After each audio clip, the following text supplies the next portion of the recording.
Programme में आपको खुशामदीद कहते हैं। मैं असदुल्ला खान हूं। आज महफूज फैसला सुनाया है इलेक्शन कमीशन ने। सुन्नी इत्तेहाद काउंसिल को मखसूस नशस्तें नहीं मिलेंगी, बल्कि ये जो मखसूस नशस्तें हैं ये पीपल्स पार्टी, JUI, नून लीग और बाकी सियासी जमातों में उनकी नुमाइंदगी के मुताबिक तकसीम कर दी जाएंगी। इस फैसले से एक मेंबर ने इख्तलाफ किया है, वो भी इस हद तक इख्तलाफ किया है कि ये सीटें सुन्नी इत्तेहाद काउंसिल को तो नहीं मिल सकती, इस पर वो मुत्तफिक हैं, लेकिन ये बाकी सियासी जमातों में भी नहीं बांटी जा सकती। इस पर इख्तलाफ किया है मेंबर पंजाब ने और कहा है कि कानून साजी की जाए और तब तक ये नशस्तें खाली रखी जाएं।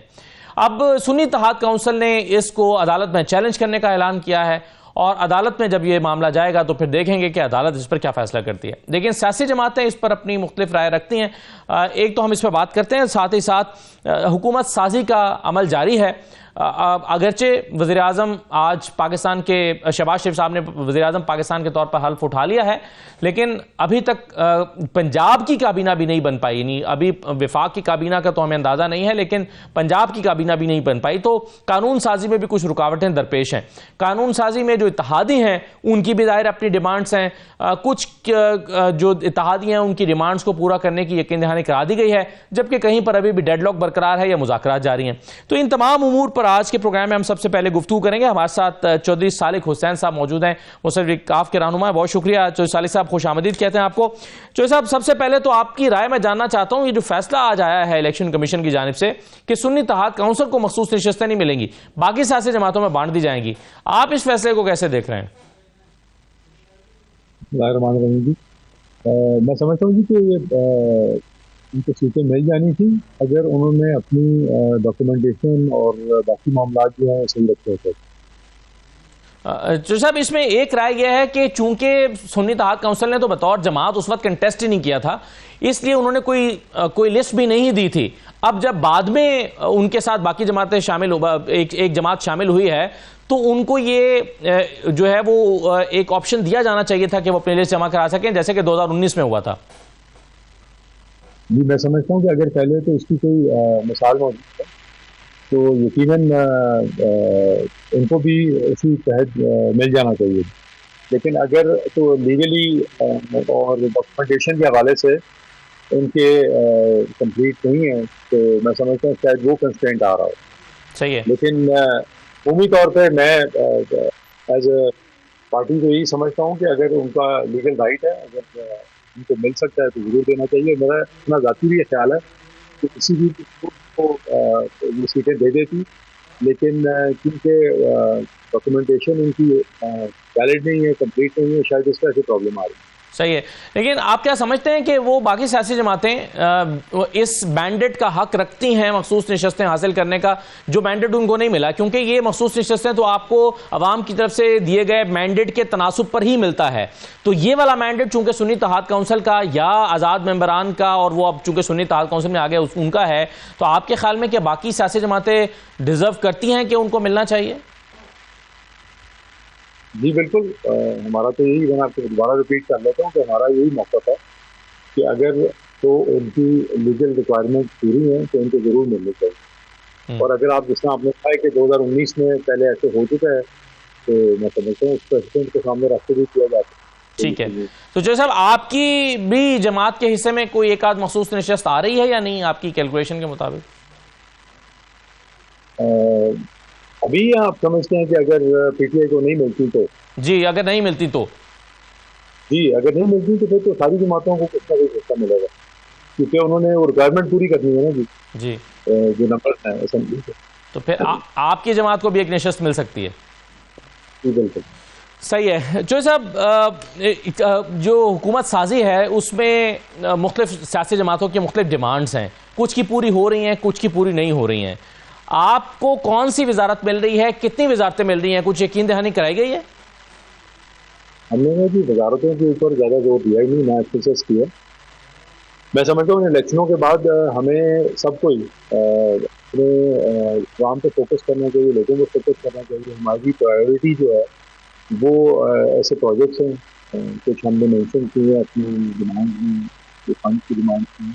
मैं समझता हूँ वो ज़्यादा ज़रूरी है कि हम आवाम को रिलीफ दे सकें, जहाँ से हम इलेक्ट हुए हैं, जो वादे करके आए हैं वो पूरे कर सकें। तो वजारतें हमारे लिए इस टाइम तो हमारा तो नंबर 3 पे प्रायोरिटी वाइज अगर देखा जाए। तो जो साहब चलें, आपको वजारतों की ख्वाहिश नहीं है, लेकिन फिर भी वजारत मिल तो रही है ना आपको? पंजाब में भी मिल रही है, शाफे साहब को, आपको भी मिल रही है वफाक में। क्या इस किस्म की कोई बातचीत नहीं हुई? जी, हमारी जो बैठ के इस पर कोई नेगोशिएशन इनसे वजारतों की कमी हुई, तो इस पर जब बैठेंगे तो बात होगी तो फिर आपको नहीं बताएंगे। सही है। तो साहब, आपका जो ज़ाती तौर पर जो आप हल्का जीत कर आए हैं गुजरात से, उसका रिजल्ट जो है वो चैलेंज भी किया गया है। आपके मद्दे मुकाबिल जो उम्मीदवार थी कैसा इलाही साहिबा, उन्होंने इसको चैलेंज कर रखा है, और उनके चैलेंज करने की बुनियाद ये है कि वो समझती हैं कि मेरे पास फॉर्म 45 मौजूद हैं, और वो तो क्लेम करती हैं कि वो 1 लाख वोटों से जीती हुई हैं। क्या आपके पास भी ऐसे फॉर्म 45 मौजूद हैं जिसकी बुनियाद पर आप भी ये दावा करते हैं कि जी आप जीते हुए हैं इन फॉर्म 45 के मुताबिक? जी बिल्कुल बिल्कुल, मैं तो इसीलिए मैं ख्वाहिश चाह रहा हूँ कि वो आगे जाएँ, इसको केस को आगे चलाएं। सड़कों पर आके हमें गालियाँ देने से कोई नहीं रिजल्ट चेंज होगा। इसको प्रॉपर फोरम पे लेके जाएं, फॉर्म 45 लेके जाएं, हम भी अपने लेके आते हैं, बैठते हैं, इसको डिस्कस कर लेते हैं, ट्रिब्यूनल में लेके जाएं, सुप्रीम कोर्ट में लेके जाएं, यहाँ पे भी वो फोरम्स मौजूद है। यहाँ तो होना कि वो कहेंगे कि हमने इन फोरम्स पे नहीं जाना और हमें तजाज से के जरिए ही रिजल्ट चेंज करवाएंगे, तो वो तो होना नहीं है। तो ये तो ट्रिब्यूनल में जाएंगे, यहाँ पे जो फोरम बनेंगे उसको लेके जाना चाहिए, ताकि हम भी अपने फॉर्म लेके आएँ और उसको बाकायदा उसकी जाँच पड़ताल होती है। तो साहब, ये जो फॉर्म 47 है जो इस वक्त मेरे हाथ में भी है, ये फॉर्म 47 का रिजल्ट उन फॉर्म 45 से मैच नहीं करता जो कैसा इलाही साहबा के पास है, लेकिन क्या इस फॉर्म 47 का रिजल्ट एग्जैक्टली उस फॉर्म 45 से मैच करता है जो आपके पास है? मैं आपसे भी दोबारा भी बात करता हूँ आपसे कि ये तो जो इदारे हैं जहाँ पे ये चीज़ प्रॉपर फोरम पे चैलेंज होनी है, ये वहाँ पे लेके आई जाए, ताकि डॉक्यूमेंट जो हमारे पास हैं, जो उनके पास हैं, जो आपके पास है, सारे जो हैं उनकी जांच पड़ताल और पता हो कि क्या आपस में कभी होनी चाहिए। सही है। अच्छा चोई साहब, देखिए मैं आपसे एक और सवाल पूछ लेता हूँ जी। देखिए जी एक और आपसे बात जी। आप ये देखें, गुजरात और भी इलेक्शन है, हाँ। मेरे कजन भी इलेक्शन, वो भी पीटीआई कैंडिडेट के खिलाफ जीते हैं। हमारे एमपी वहाँ से 7 एमपी जीते हैं गुजरात, उनको किसी हल्के पे एतराज नहीं, सिर्फ इसी पे एतराज है क्योंकि यहाँ से उनका बेटा इलेक्ट हुआ था, तो वो जाती तौर पर इन्वेस्टेड है इस हल्के के अंदर, इसलिए ज्यादा सिर्फ मेरी और इस हल्के की बात की जाती है। तो साहब, ये हल्का इसलिए दिलचस्प था ना क्योंकि यहाँ से परवेज इलाही साहब पहले लड़ते रहे हैं, जीतते रहे हैं, उससे पहले जो शुजात साहब लड़ते जीतते रहे हैं। आप अपने वालिद की सीट इसको क्लेम करते हैं कि जी मेरे वालिद की सीट थी। कैसरा इलाही साहबा जाहिर है वो क्लेम कर रही हैं कि मेरे हस्बैंड की सीट थी, तो इसलिए ये चूंकि खानदान की सीट थी इसलिए इसमें ज्यादा दिलचस्पी है सबकी। जी हाँ, इसलिए आप कह रहे हैं इसलिए ज्यादा दिलचस्पी है, बाकी जगह पर भी इलेक्शन है। तो इसीलिए मैं कह रहा हूँ बजाय इसके कि हम सड़कों पे आके और एक दूसरे को चोर कहते रहे, और अब तो गद्दार भी करना शुरू कर दिए हैं, तो मैं समझता हूँ कि इसको प्रॉपर फोरम पे लेके जाना चाहिए। अच्छा जो साहिब साहब, जब आपके ख़ानदान में कशीदगी शुरू हुई थी तो बहुत से लोगों का ख्याल था कि वक्त के साथ साथ ये जो है वो ज़ख्म मुंदमिल हो जाएंगे और कुर्बतें, यानी जो फासले हैं वो कम होंगे और फिर दोबारा से हम कुर्बतें देखेंगे ख़ानदान के अंदर। लेकिन वक्त गुजरने के साथ साथ ये फासले जो हैं ये तो बढ़ते ही चले जा रहे हैं। मोने साहब, आपकी जो एक दरमियान कशीदगी या सद जंग है उसमें भी हमें इजाफा होता हुआ नज़र आ रहा है। आपको कोई हल नज़र आता है इस मसले का? हल करना हो तो भी 1 मिनट में हल हो जाती है, अगर हम इसको अपनी मना करना पड़ता। मैं नहीं समझती हमारी तरफ से कभी भी कोई पाकिस्तानी अखलाकी का मुजाहरा हुआ, लेकिन हम रोजाना देखते हैं तो वहाँ पे किया जा रहा है। हमारे अगेंस्ट मेरे वाले सबके अगेंस्ट उंगली पकड़ के इन सबको सियासत दिखाई और सियासतदान बनाया, आज इनको भी बुरा भला कहा जा रहा है। तो ये नहीं होना चाहिए। आप सियासी, आप दूसरी एक सियासी जमात में आते हैं, हमें दूसरी सियासी जमात में ज़रूर सियासी इख्तलाफात होते हैं, लेकिन जाति जो है वो इख्तलाफात होने चाहिए और वो उनकी कोई वजह और बुनियाद भी नहीं है, यकीन करें। तो मेरी तरफ से तो हमेशा सुलह का दरवाज़ा खुला है, कभी कोई दोनों कहा कि हमने बात ही नहीं करते या हमने बैठना नहीं। आप बताएं मसला है क्या, वो अगर आप उनसे पूछेंगे तो कोई आपको मतलब या कोई जवाब मिलेगा नहीं इस मुखालफत का, सिवाय इसके कि कितने यहाँ से इलेक्शन नहीं लड़े, ये मेरे बेटे की सीट। तो ये सियासी तौर पर तो कोई विरासत में तो नहीं है कुर्सियाँ या सीटें होती, आप ये कह सकते सही ये बस जाति का इशू और कोई नहीं है। सही है जो साहब, लेकिन अभी आप देखें कि परवेज़ इलाही साहब जेल में हैं, आपके कज़न मोनिस जो हैं वो जिलावतन हैं, पाकिस्तान में आ नहीं पा रहे, उन पर बहुत सारे मुकदमात हैं जिनके बारे में उनका दावा है कि उनमें से कई मुकदमात बेबुनियाद हैं। और ये मुश्किलात का आगाज़ उस वक्त हुआ था जब आप हुकूमत में थे, पीडीएम की हुकूमत में थे, अब फिर आप हुकूमत में आ रहे हैं दोबारा। आप क्या समझते हैं कि आप कोई किरदार अदा कर सकते हैं अपने अब हरीफ रिश्तेदारों के, जो सियासी हरीफ मैं कहूँगा, कि उनकी मुश्किलात को कम करने के लिए, परवेज़ इलाही साहब को बाहर लाने में या मोनिस की मुश्किलात को कम करने के लिए कोई किरदार आप अदा कर सकते हैं? हो सकता है कि इसी तरह यही एक नुक्ता आगाज़ हो आपके और उनके ख़ानदान के दरमियान इख्तलाफात को ख़त्म करने का। जी देखिए, इसमें लीगल मामला और केसेज हैं, तो मैं समझता हूँ कि वो उससे बड़ी इसी वजह से फाइट कर रहे हैं, उनके पास बड़ी ज़बरदस्त टीम है लॉयर की। तो उसके अलावा ज़ाती तौर पे हम जो भी फैसिलिटेट कर सकते हैं ज़रूर करेंगे और कर भी रहे हैं। तो इजाज़ साहब हम सब मिलने भी गए परवेज़ इलाही साहब से, और इसी कंसर्न की वजह से गए थे कि हम वहाँ पे ये तो नहीं है कि वो उनको कोई किसी भी तकलीफ में तो नहीं है या कोई इशू तो नहीं है। तो अल्हम्दुलिल्लाह वो बिल्कुल सेफ भी ठीक थी, बाकी मामला की सही थे। जहाँ पे हम अपना रोल अदा कर सकेंगे जरूर करेंगे, चाहे उसका हमें कोई बेनिफिट हो या ना हो। एज ए रिश्तेदार, एज ए फैमिली मेम्बर, तो मैं समझता हूँ कि जहाँ भी हमारा कोई रोल हो सकेगा जरूर। सही है। तो साहब, ये जो इलेक्शन अभी हाल ही में हुआ है जिसमें आप जीते भी हैं, ये इलेक्शन माजी के इलेक्शन से किस तरह मुख्तलिफ रहा है? कितना मुश्किल या कितना आसान इलेक्शन था आपके लिए, और कितना मुतवक्के या गैर मुतवक्के था? जी मैं समझता हूँ बड़ा मुश्किल इलेक्शन था जी, ना सिर्फ मेरे लिए बल्कि हर जमात के लिए जो इलेक्शन लड़ी थी। इलेक्शन डे वाले दिन भी मैंने बहुत सारी ऐसी चीज़ें देखी कि इलेक्शन जो है ना, वो एक तो मोबाइल फ़ोन नेटवर्क बंद थे हर जगह, तो जहाँ पे कुछ प्रॉब्लम्स थी किसी को बता भी नहीं सके। तो मैं समझता हूँ कि आसान इलेक्शन नहीं था, एक वेव थी, लोगों का गुस्सा भी था, तो एक सारी चीज़ों का मुकाबला भी करने का। किस चीज़ का गुस्सा था लोगों का? लोग देखें, हकीकत है कि हर आज चेंज चाहता है, तो खुश नहीं है जो आने वाली हुकूमतें थी, लेकिन वो शायद ये बात भूल गए कि 3.5 साल में भी कोई ऐसा अमली इक़दाम नहीं हुआ जिससे लोगों की ज़िंदगी में तब्दीली आई है।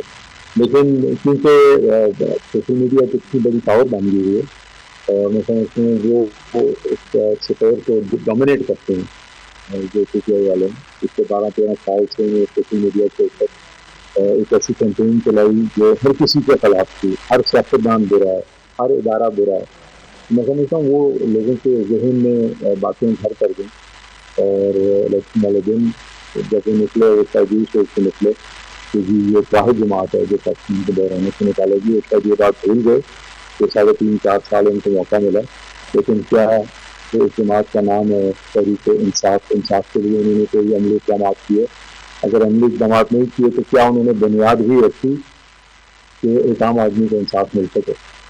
तो बस लोगों का भी एक हर चंद सालों बाद एक होता है नज़रिया कि जी हमें चेंज चाहिए, दूसरी चाहिए। हर पाकिस्तानी का ये, मेरा अपना भी यही है कि अब हमें बदलना चाहिए।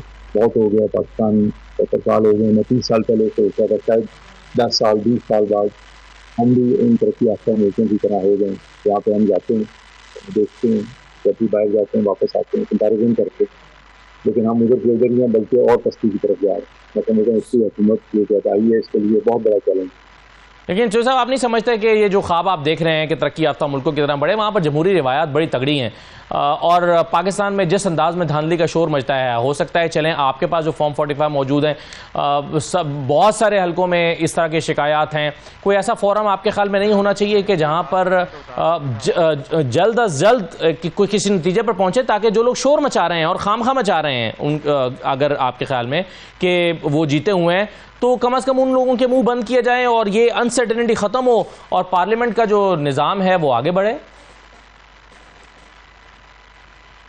मुझे जो आपकी आवाज़ से ब्रेक हो रही है, लेकिन मुझे समझ आई आप 45 दिन पहले बात कर रहे हैं कि इस मैटर को रिजॉल्व होना चाहिए, ये आपने सवाल पूछा? जी हाँ जी, बिल्कुल होना चाहिए। लेकिन ऐसे नहीं समझता हूँ कि इसका पूरा एक ले डाउन हुआ हुआ पहले से ही, इसका क्या प्रोसीजर है।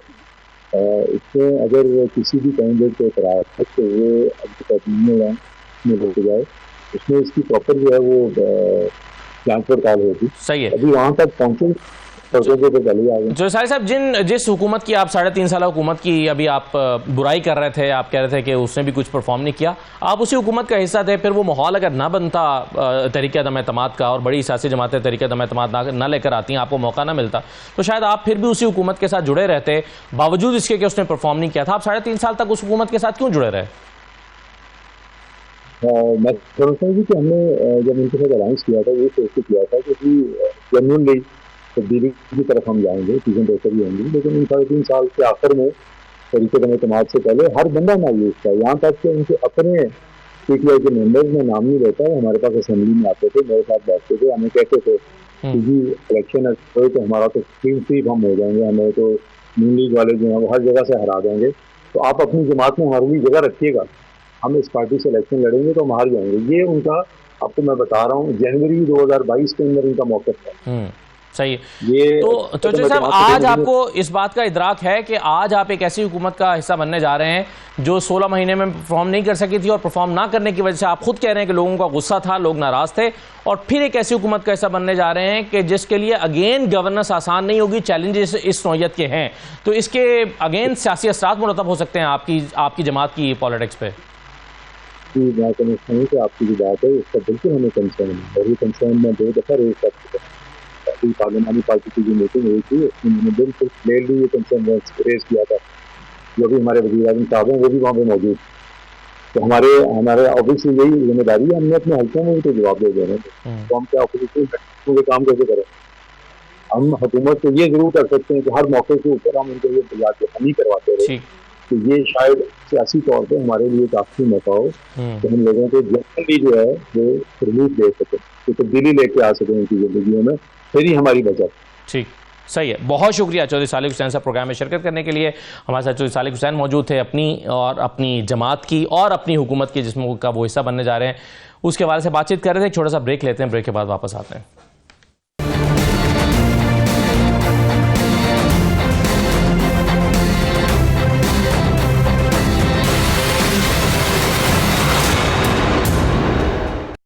ब्रेक के बाद आपको खुशामदीद कहते हैं। आज इलेक्शन कमीशन ने 22 सफ़हात पर मुश्तमिल फैसला जारी किया है, जिसमें यह फैसला दिया है कि सुन्नी इत्तेहाद काउंसिल को रिजर्व सीट्स नहीं मिलेंगी। इस फैसले के पेज नंबर 17 पर और पैराग्राफ नंबर 23 में लिखा है वाज़े तौर पर इलेक्शन कमीशन ने अपने फैसले में कि Sunni Ittehad Council did not submit any priority list to the commission which means the party was not interested in contesting general elections 2024 as a political party, not they wanted to get seats reserved for women and non Muslims. और आगे जाके वो इसी paragraph के आखिर में लिखते हैं कि there is a famous maxim that law is with the vigilant and not with the indolent. मेरे साथ रऊफ हसन साहब मौजूद हैं, पाकिस्तान तहरीक इंसाफ के रहनुमा। बहुत शुक्रिया रऊफ हसन साहब। ये फैसला जो लिखा है इलेक्शन कमीशन ने, सर उसके मुताबिक तो ऐसा लगता है कि आपसे क्या एक और सियासी गलती हो गई? आपने एक ऐसी जमात में शमूलियत का फैसला किया जिसने अपनी प्रायोरिटी लिस्ट ही जमा नहीं करवाई हुई थी। मैं सिर्फ उनकी वो जो लॉ के बारे में उन्होंने कोट किया है, तो मैं उसमें ऐड करना चाहूंगा, they should have also added that law is also not with the dishonest and law is also not with the prejudiced. Election commission of Pakistan और चीफ इलेक्शन कमिश्नर एक अपने सीट का बेजा, गैर कानूनी, गैर आईनी इस्तेमाल करते हुए आ रहे हैं काफी देर से। हमें इनसे किसी बेहतर फैसले की तवक्को भी नहीं थी। उस फैसले को जितना मर्जी ये रैशनलाइज कर सकें, वो रैशनलाइज नहीं होगा। ये अगर मान भी लिया जाए कि सुन्नी इत्तेहाद ने अपनी लिस्ट सबमिट नहीं की थी, तो इलेक्शन कमीशन की तारीख में ऐसे इंस्टेंसेस मौजूद हैं, ऐसे प्रेसिडेंसेस मौजूद हैं। पीटीआई ने 2018 के इलेक्शन में लिस्ट सबमिट नहीं की थी और इलेक्शन होने के बाद लिस्ट सबमिट की थी और हमें हमारी सीटें दी गई थी। तो ये कहना कि जी उन्होंने सबमिट नहीं किया इसलिए उस बेसिस के ऊपर हम उनको सीटें अलॉट नहीं कर रहे हैं, ये गलत है। कानूनी और आईनी तकाजा ये है कि हर पॉलिटिकल पार्टी जिसके पास जितनी सीटें होती हैं उसकी मुताबिकत से उसको रिजर्व सीटें मिलती हैं, और ये भी हमारा हक है और हमें मिलना चाहिए था। सुन्नी इत्तेहाद कह लीजिए या पीटीआई कह लीजिए, ये दोनों एक हैं इस वक्त, इस पर्टिकुलर। राव साहब, आप जो मिसाल दे रहे हैं पाकिस्तान तहरीक इंसाफ की, अब जैसा कि फरमाया कि पीटीआई ने अपनी लिस्ट जमा नहीं कराई थी 2018 में, लेकिन उनको रिजर्व सीट्स मिल गई बाद में जमा कराने पर। इसको तो खैर आपके जो काउंसिल थे उन्होंने कोट ही नहीं किया, उन्होंने कोट किया बलूचिस्तान अवामी पार्टी को मिलने वाली एक लिस्ट को। सर मैं एक छोटा सा सवाल आपके सामने बस रख दूं कि उन्होंने कोट किया अली जफर साहब ने बलूचिस्तान अवामी पार्टी की 2019 में मिलने वाली सीट को, लेकिन उस पर भी इलेक्शन कमीशन अपने पैराग्राफ नंबर 29 में कहता है कि the London council for the petition number 1 Sunni Ittehad Council during his argument submitted an example of Balochistan Awami Party in respect of allocation of reserve seats in the KP Assembly in 2019, but on the query of previous provisions of any order of the Commission or any document in support of his arguments, the Council did not provide any material evidence और order और document to assess the commission. वो कह रहे हैं अली जफर साहब ने तो इस हवाले से कोई डॉक्यूमेंट, कोई एविडेंस, कोई चीज जमा ही नहीं कराई। ये वो आर्गूमेंट है रऊफ हसन साहब जो हम बहुत दिन से टेलीविजन पर सुन रहे हैं, तो ये हैरान कुन नहीं है कि इसका कोई एविडेंस तहरीरी तौर पर जमा ही नहीं हुआ इलेक्शन कमीशन के पास? देखिए, उनके पास अपने रिकॉर्ड में ये चीजें मौजूद हैं। जो इंस्टेंस मैंने कोट किया है वो पीटीआई के साथ हुआ है। 2018 में हमें लेट सबमिट करने के ऊपर भी सीटें मिली थी। देखिए, लॉ को आप डिस्टॉर्ट करें, लॉ को आप मरोड़ें तोड़ें, जो मर्जी चाहें, इलेक्शन कमीशन का ये खासा बन चुका हुआ है। अनफॉर्चुनेटली बहुत सी कोर्ट्स का भी खासा बन चुका हुआ है ये, और खासकर जहां पीटीआई के केसेस का सवाल होता है तो वो लॉ को वो डिस्टॉर्ट करते हैं और कंटॉर्ट करते हैं उस तरीके से ताकि पीटीआई को उसका हक ना मिल सके। हमें बिल्कुल इन अदारों से कोई उम्मीद नहीं थी, ना है, लेकिन हम कोशिश करते रहेंगे, हम अपना केस लड़ते रहेंगे, क्योंकि हमने at the end of the day अपना हक जो है वो लेना है इनसे। वो जैसे भी लेना पड़ेगा वो हम लेंगे। Obviously that struggle is going to be within the constitutional and legal domains and within the political domain also. हम वो तमाम रास्ते जो वो अडॉप्ट करेंगे, हम उसे लेंगे। ये उनका कोर्ट करना, बैरिस्टर जफर साहब ने ये कहा है और ये नहीं कहा, ये चीजें काउंट नहीं करती हैं। जब आप एक लॉयर जो है अपनी सबमिशंस कर रहा होता है तो वो किसी एक की मिसाल देता है, वो 10 मिसालें या 20 मिसालें देने के लिए उसके पास वक्त ही नहीं होता। सर वो जो तो इसलिए जो मिसाल उसमें भी अगर वो डॉक्यूमेंट सबमिट कर देते, इलेक्शन कमीशन कह रहा है कि हमने तो हमारी क्यूरी थी कि आप इसके डॉक्यूमेंट दें, वो नहीं सबमिट किया गया, तो ज्यादा बेहतर ना हो जाता? अगर डॉक्यूमेंट, ये टेक्निकलिटी है, अगर उनको डॉक्यूमेंट चाहिए तो आप वो टाइम दे देते, मांग लेते।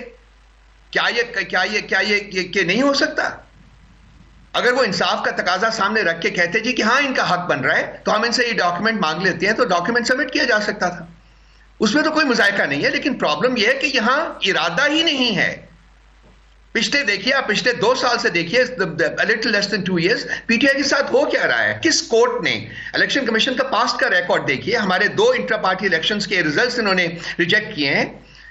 अभी मैंने तीसरा इंटर पार्टी इलेक्शन खत्म किया, हम इसी हफ्ते इनको सबमिट कर देंगे उसके रिजल्ट्स, और हम भी फेयरिंग कि उसके साथ भी वो वही करेंगे जो कि पहले 2 रिजल्ट्स के साथ किया है। बिकॉज़ वो तो अकबर बाबर 5 तारीख को, एक मिनट सर, ये सारा कुछ एक प्लान के तहत हो रहा है, जो लंदन प्लान है उसकी एग्जीक्यूशन हो रही है। 82 सीटें हमारी छीनी गई, रात को शबखून मारा गया, वो नहीं नजर आ रहा सबको। अच्छा रऊफ हसन साहब, अब मामला ये है कि आप जी चलिए, ये आप देखें ना, इस पे फोरम्स मौजूद हैं, आप ऑलरेडी फोरम्स पे गए हुए हैं, हाई कोर्ट्स में गए हैं, ट्राइब्यूनल्स के पास गए हुए हैं, कुछ लोग आपके सुप्रीम कोर्ट में गए हुए हैं, तो मुख्तलिफ फोरम्स पर आपकी मुख्तलिफ पिटीशंस मौजूद हैं। अब आप अगेन इसके खिलाफ आपने कहा है कि आप हाई कोर्ट में जाएंगे, हाई कोर्ट से फैसला ना आए तो अगेन आप जाहिर है सुप्रीम कोर्ट के पास जाएंगे। लेकिन रऊफ साहब, तब तक तो सेनेट इलेक्शंस हो चुके होंगे, तो आप सेनेट के इलेक्शंस के में अपनी सीटें जाहिर है वो आपको नहीं मिलेंगी जो आपको एक्चुअल जो आप जो एक्सपेक्ट कर रहे हैं, फिर क्या होगा?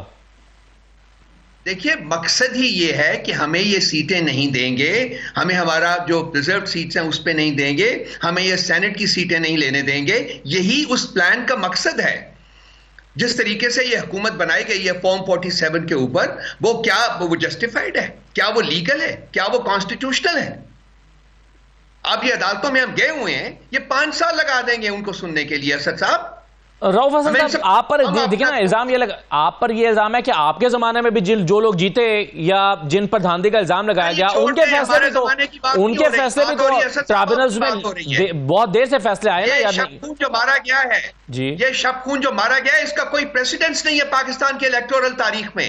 छोड़ दीजिए पास्ट को भूल जाइए, आज की बात करें। मुस्तकबिल की बात करें, हम पाकिस्तान को किस तरफ लेके जा रहे हैं, जब आप मुस्तकबिल की बात करते हैं, में धकेल रहे हैं हम पाकिस्तान को। रऊफ हसन साहब, जब आप मुस्तकबिल की बात करते हैं, ये तो आपने धंधाला किया है, ये इसकी बात करें। सर, अगर आप मुस्तकबिल की बात करते हैं तो आप शहबाज शरीफ साहब तो रऊफ हसन को मशवरा दे रहे हैं और बाकी जमातों को, पीटीआई के बाकी लोगों को, कि आए आके मिसाके मुफाहमत करते हैं। सुनिए जरा, उन्होंने आपसे क्या एक शिकवा भी किया है, एक दावत भी दी है। अभी शिकायत पर एहतजाज हुआ, अगर उसके लिए आईनी रास्ता मौजूद है, IMF को खत लिखने की क्या जरूरत थी, अगयार के पास जाने की क्या जरूरत थी? इसका मतलब यह है कि आपने अगयार को दावत देकर पाकिस्तान के अंदर मुदाखलत का रास्ता आपने पैदा करने की कोशिश की है। आए इंतखाबी निज़ाम की इस्लाह के लिए बैठे, मिलकर हम एक ऐसा इंतखाबी निज़ाम आइंदा के लिए बनाएं कि अगर कोई शिकायत है तो खत्म हो जाए। आज फिर मिसाके मईशत का इयादा करता हूँ, इसके साथ मिसाके मुफाहमत की भी मैं। रऊफ हसन साहब, आप भी अचकज़ई साहब के बारे में क्या कुछ कहते थे और आज उनको सदारती उम्मीदवार बना दिया? ये तो सियासत में बनाया है उनका, लेकिन हमारा कॉन्टेक्ट जो है वो ऑनेस्ट है। हमने इसलिए बनाया है उनको कि वो आज एक सही बात कर रहे हैं, वो एक डिप्राइव्ड सूबे की बात कर रहे हैं, उसके हकूक की बात कर रहे हैं, वो इलेक्शन में दंडाले की बात कर रहे हैं। अगर ये बात करना चाहते हैं शहबाज शरीफ साहब, अगर करते हैं तो पहले ये रिवर्स करें उस दंडाले को। अचकज़ई साहब कोई नई बात तो कर नहीं रहे, वो यही बातें तो पिछले 5 साल से इक़्तिदार में आए। सर, यही बातें तो अचकज़ई साहब आपके जमाने में भी कर रहे थे, लेकिन वो उस वक्त अच्छे नहीं थे। आज आपको उनकी बातें ठीक लग रही हैं? हमने उनके बारे में कभी कोई स्टेटमेंट गलत नहीं दिया, निकाल के बताइए मुझे। सर, इमरान खान साहब तो उनकी नकलें उतारते रहे हैं जलसों में। नहीं, बिल्कुल नहीं कहा उन्होंने ऐसा, ना नकल उतारी है। हमारे उनके साथ डिफरेंसेस थे और आज भी डिफरेंसेस हो सकते हैं, लेकिन डिफरेंसेस होने का मतलब ये नहीं है कि हम लोगों के साथ मिल बैठे, ना मिल बैठे। हम बिल्कुल पाएंगे, हम एक प्लेटफॉर्म क्रिएट कर रहे हैं जिसमें कि लाइक माइंडेड पार्टीज को हम साथ लेके चलेंगे और हम पाकिस्तान में जमहूरी कल्चर जो है उसको फरोग देंगे, उसकी जड़ें मजबूत करेंगे। ये हमारा प्लान है। हम इस दंदाल का हिस्सा नहीं बनना चाहते। ये मिसाक की बात करते हैं, ये फ्रॉड हैं, टोटल फ्रॉड हैं। ये मुल्क को तबाह कर रहे थे, पास्ट में भी किया है, अब फिर तबाह करने आए हैं ये। और जिस तरीके से इनको प्लांट किया गया है वो किसी जमहूरी कदर की अक्कासी नहीं करता। रऊफ साहब, IMF मुल्क की जरूरत है, इस बात से तो आप मुत्तफिक हैं कि IMF का प्रोग्राम पाकिस्तान को चाहिए। अगर आपकी हुकूमत बन जाती तो भी IMF का प्रोग्राम पाकिस्तान को चाहिए होता। क्यों खत लिखा गया IMF को? ये IMF का प्रोग्राम जो है, आपने लेटर पढ़ा है जनाब असद साहब? जी, मैंने पूरा पहली सतर से लेकर आखिरी सतर तक पढ़ा है। पढ़ के पढ़ा है? मुझे जरा उसका सेकंड पैराग्राफ पढ़ के बताइए सर, आपने पढ़ा तो। मैं वो पैराग्राफ भी तो पढ़ना चाहता हूं ना, कि जिसमें आपने ये कहा है कि जब तक सवाल का जवाब तो देना जो आपने फरमाया है। हाँ। उसका जवाब दें, पढ़िए सेकंड पैराग्राफ। मेरे पास इस वक्त वो आपका लेटर मौजूद नहीं है, मैं मंगवा लेता हूं, लेकिन मैंने पूरा पढ़ रखा है आपको। असद साहब, मेरा ख्याल आपने पढ़ा ही नहीं है। जनाब, मैंने वो सिर्फ सवाल कर रहे हैं, मैं आपको पढ़ के सुनाता हूं। पढ़िए सुनिए जी। ये बात आगाज में ही वाज़ेह करता चलूं कि पीटीआई रियासत पाकिस्तान के लिए IMF के किसी भी सहूलत की राह में रुकावट नहीं बनना चाहती जी, जो मुल्क की फौरी और तवील मुद्दती माशी बहबूद को फरोग देती हो। इस लेटर का मकसद IMF की इंटरवेंशन इसमें नहीं है कि वो पाकिस्तान को कर्जा ना दे। हमने उनका जो मैंडेट है उसकी एक क्लॉज है, उसको इन्वोक किया है, और वो भी मैं आपको पढ़ के सुनाऊं क्योंकि आपने लेटर नहीं पढ़ा। अमला ये भी निशानदेही कर सकता है, IMF का अमला ये भी निशानदेही कर सकता है कि बदउनवानी के वसी अफवाहों के माहौल में जी, जहां अफवाहों पर हकीकतन एतबार भी किया जा सकता हो, जैसा कि आजकल पाकिस्तान की अफवाहें हैं। What is the extent of rigging in this country? आपने जिस मुल्क को कर्जा देना है वो मुल्क जो है वो कर्जा वापस करने की पोजीशन में भी होना चाहिए। क्या है रऊफ हसन साहब, वो सुन ले, इसका क्रक्स क्या है कि जब तक ये 30% पे ऑडिट ना हो जाए तब तक IMF प्रोग्राम पाकिस्तान को ना दिया जाए। सुन ले, नो, ये भी नहीं कहा हमने। पढ़िए, फिर लेटर पढ़े फिर बात करें। पढ़िए, ये हम कहते हैं कि कर्जा वापस करने के लिए आपको दूररस माशी इस्लाहात करनी होंगी, जिसके लिए जरूरी है कि पब्लिक का मैंडेट आपके पास हो, आप एक लेजिटिमेट हुकूमत हो, आप एक लीगली लेजिटिमेट हुकूमत हो, कॉन्स्टिट्यूशनली लेजिटिमेट हुकूमत हो। इस हुकूमत के साथ अवाम नहीं है। सर, का मैंडेट अगर ये लेजिटिमेट हुकूमत नहीं है तो आप इस नहीं है। तो सर आप इस पार्लियामेंट में जाके बैठे हैं तो आपने इसको तस्लीम कर लिया ना, इस हुकूमत को। हम बैठेंगे, अपने राइट के लिए लड़ेंगे, पार्लियामेंट में रहेंगे हम। तो क्या ये स्टेट ऑफ अफेयर्स नहीं चलाएगी सर? ये हुकूमत, क्या हुकूमत लेजिटिमेट हुकूमत नहीं है, सर, हम इसको नहीं मानते। क्या ये हुकूमत पाकिस्तान के फैसले नहीं करेगी? उन्होंने फैसला करना है, वो करें। हम अपना पूरा जोर लगाएंगे कि ये पाकिस्तान के खिलाफ, पाकिस्तान के इंटरेस्ट के खिलाफ फैसले ना करें। हम बैठेंगे वहां पार्लियामेंट में, मैंने बसा औकात कहा है कि हम पार्लियामेंट में बैठेंगे और अपना केस राव साहब, लड़ेंगे। चलिए मुझे ये बता दीजिए कि क्या आप चाहते हैं IMF का प्रोग्राम पाकिस्तान को मिले इन हालात में, जिन हालात में हम अभी एग्जिस्ट करते हैं, या ना मिले? आपकी हतमी राय क्या है? IMF ने ये इवैल्यूएट करना होगा कि क्या पाकिस्तान कर्जा वापस करने की पोजीशन में, ये हम नहीं कह रहे, ये IMF कह रही है।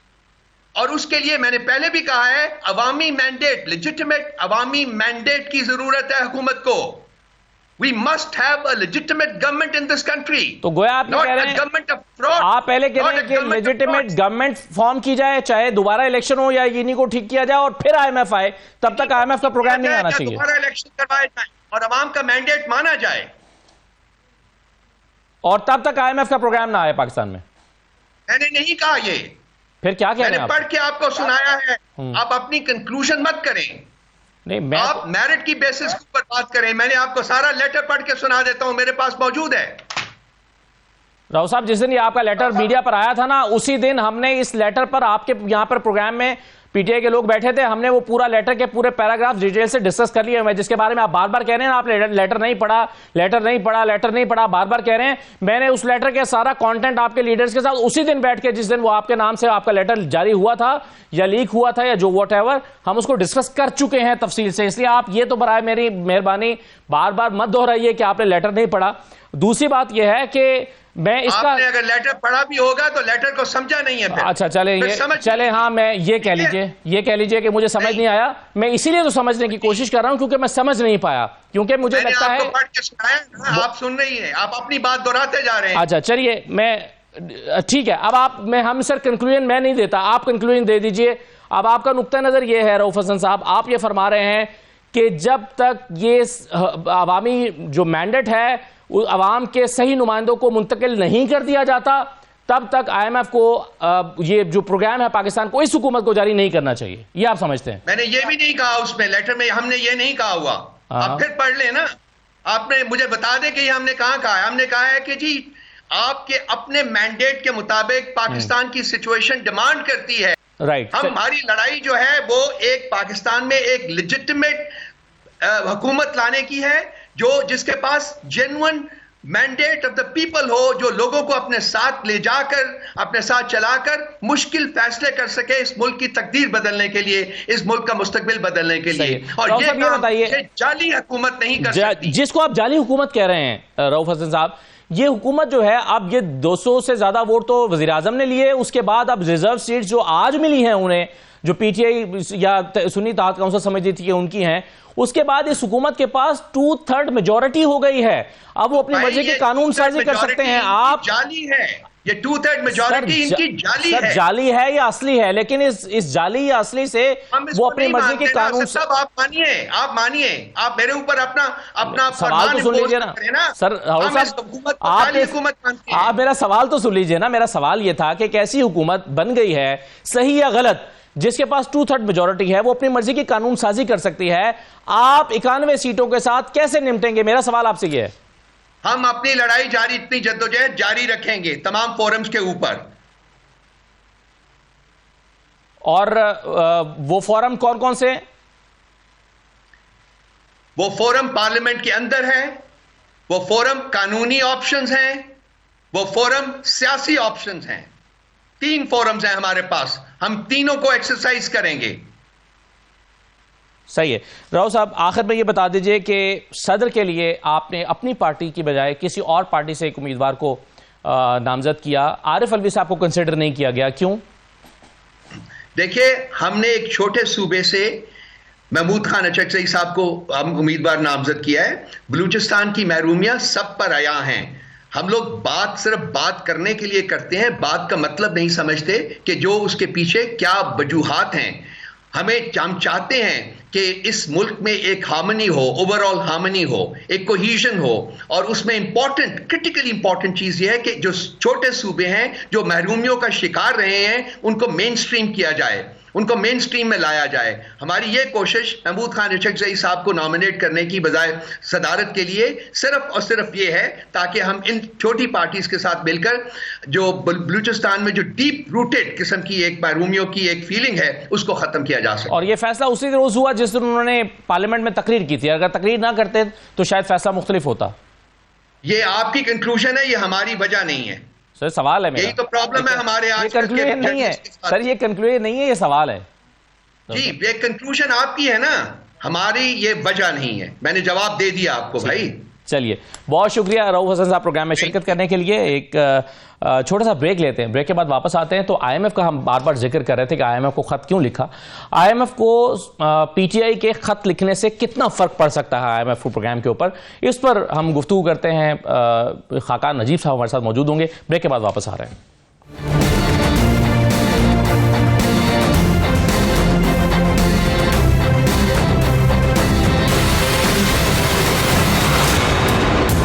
ब्रेक के बाद आपको दोबारा खुशामदीद कहते हैं। माहिर मुआशियात डॉक्टर खाका नजीब साहब हमारे साथ मौजूद हैं। डॉक्टर साहब बहुत शुक्रिया, खुशामदीद। सबसे पहले तो सर ये बताइए, आजकल एक मौजू बड़ा गर्म है जिस पे हम बार बार बात करते हैं कि एक सियासी जमात ने आईएमएफ को ख़त लिख दिया और कहा कि ये जो हुकूमत बनी है इसके पास अवामी मैंडेट नहीं है और पहले इलेक्शंस को प्रोब किया जाए, उसके बाद आईएमएफ प्रोग्राम का फैसला किया जाए। ये बताइए कि इस तरह के ख़त का कितना फ़र्क पड़ता है आईएमएफ की पॉलिसी साजी में?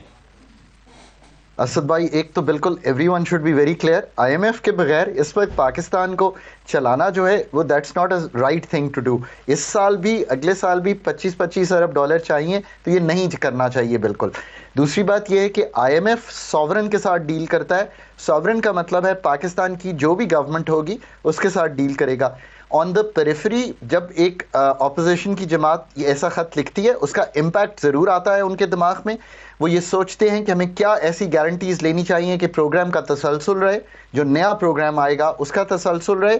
But all in all I think कि ऐसा कोई बड़ा इम्पैक्ट नहीं आएगा, बट शो ऑफ कंसर्न ज़रूर होगा। आज तो मैंने देखा है कि पाकिस्तान बिजनेस काउंसिल ने भी एक जो रेजिडेंट रेप हैं इस्लामाबाद में उनको ख़त लिख दिया है। I am not sure if the information is correct absolutely, but I think कि उन्होंने भी एक ख़त लिख दिया है। आई थिंक कि गवर्नमेंट की तरफ से ये चीज़ें होनी चाहिए। अगर किसी बॉडीज़ को कोई बात भी करनी है तो गवर्नमेंट के थ्रू करनी चाहिए, मेरा ये ज़ाती राय है।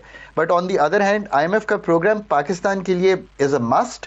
Everyone should get behind the government और गवर्नमेंट को खुद बहुत डॉक्टर साहब, लेकिन मेरा जो बुनियादी सवाल है वो ये है कि अब चूंकि आईएमएफ का क्या कॉन्टैक्ट सिर्फ गवर्नमेंट के साथ होगा इस मामले में, अब प्रोग्राम के हवाले से कुछ कंडीशंस होंगी, अगर गवर्नमेंट उन कंडीशंस को फुलफिल करती है तो ये प्रोग्राम आ जाएगा, या इसमें ऑपोजिशन का या किसी भी लिखे गए खत का कोई किरदार हो सकता है आईएमएफ की फैसला साजी में?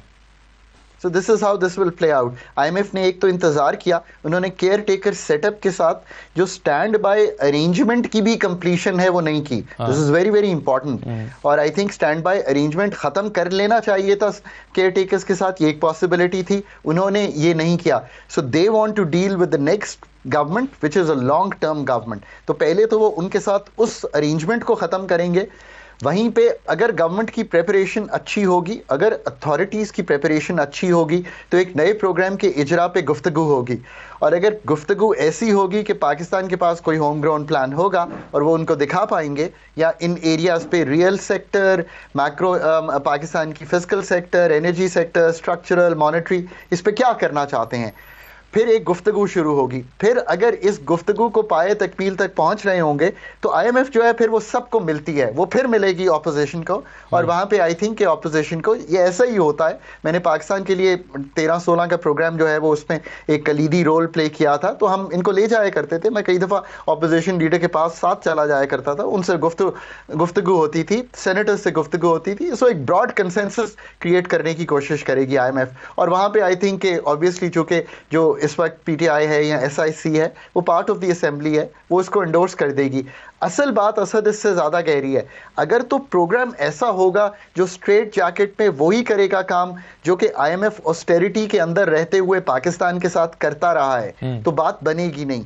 वो प्रोग्राम की रिस्पॉन्सिबिलिटी और ownership government state of Pakistan authorities को लेनी पड़ेगी, तो अपना प्रोग्राम का इजरा करना पड़ेगा। असद मैं हमेशा कहता हूँ IMF की तरफ से 10-11 PhDs हमारी तरह की यूनिवर्सिटी से पढ़े लिखे लड़के लड़कियां आते हैं, वो बड़े काबिल अपने एरिया के होते हैं, बट आपके लोग उनसे ज़्यादा बेहतर अपनी कंट्री को समझते हैं। जी बिल्कुल सही है। अच्छा, अब मगर डॉक्टर साहब, अब सवाल मेरा आपसे ये है कि ये प्रोग्राम जो आने वाला है पाकिस्तान में, ये कितना मुश्किल प्रोग्राम होगा? क्योंकि आज की मीडिया रिपोर्ट्स के मुताबिक IMF ने खुराक, अद्वियात और जो दीगर ज़रूरी अशिया हैं उसमें और भी चीज़ें हैं, ख़ास तौर पर पेट्रोलियम मसनूआत और आपकी जो स्टेशनरी वगैरह है, इन पर 18% GST लगाने का मुतालबा किया है।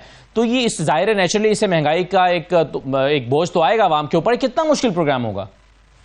असद मुश्किल प्रोग्राम होगा। पाकिस्तान का टैक्स टू GDP 9% के करीब है, ये किसी तरह भी सस्टेनेबल नहीं है, इसको कम से कम 13-14 पे ले जाना है। अब वो आप GST को बढ़ा के भी कर सकते हैं, या जो अंडर टैक्स्ड और जो सेक्टर्स टैक्स के नेट से ही बाहर हैं, ये दो एरियाज यानी कि जहाँ पे टैक्स गैप्स हैं, या रियल एस्टेट पाकिस्तान का जो हमारे बहुत से रिटेलर्स और होलसेलर भाई बहनें हैं, जो हमारा एग्रीकल्चर इनकम टैक्स है, वहाँ पे भी इजरा करके कर सकते हैं। डिजिटाइजेशन करके हम जहाँ पे अंडर टैक्स्ड हैं वहाँ पे भी करके कर सकते हैं। सो ये अगेन डिपेंड करेगा कि आपने कितना होमवर्क किया हुआ है। अदरवाइज फिर कोई कीमतों का बढ़ना, इलेक्ट्रिसिटी का, सो इन सब चीज़ों को हमें पहले ही फोरसी करना चाहिए और उस पर एक्शनेबल प्लान बनाना चाहिए। बहुत शुक्रिया डॉक्टर खाकान नजीब साहब प्रोग्राम में शिरकत करने के लिए। IMF का प्रोग्राम ज़रूरी है और उस पर एक्शनेबल प्रोग्राम हुकूमत ही को बनाना है और निगोशिएट करना है IMF के साथ। तमाम पॉलिटिकल फोर्सेस को उस पर कंसेंसस डेवलप करना होगा, तो ही पाकिस्तान के लिए फ़ायदा रहेगा। यह आज का प्रोग्राम था, इजाज़त दीजिए, अल्लाह हाफिज़।